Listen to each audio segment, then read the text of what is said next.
اللهم اهدنا فيمن هديت، وعافنا فيمن عافيت، وتولنا فيمن توليت، وبارك لنا فيما أعطيت، وقنا شر ما قضيت، فإنك تقضي ولا يقضى عليك، إنه لا يذل من واليت ولا يعز من عاديت، تباركت ربنا وتعاليت.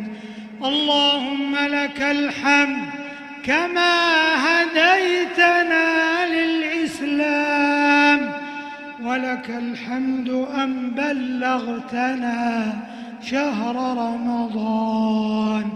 اللهم أهله علينا بالأمن والإيمان والسلامة والإسلام والتوفيق لما تحب وترضى يا ذا الجلال والإكرام.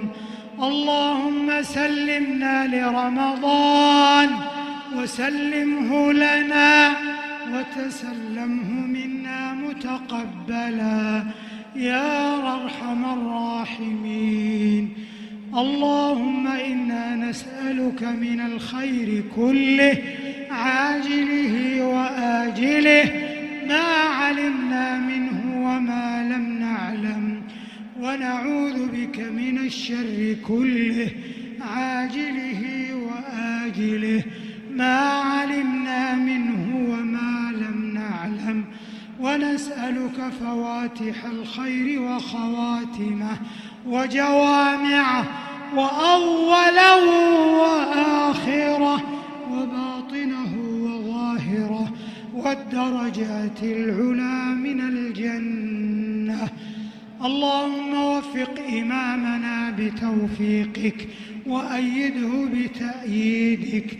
اللهم وفقه وولي عهده إلى ما فيه خير الإسلام وصلاح المسلمين.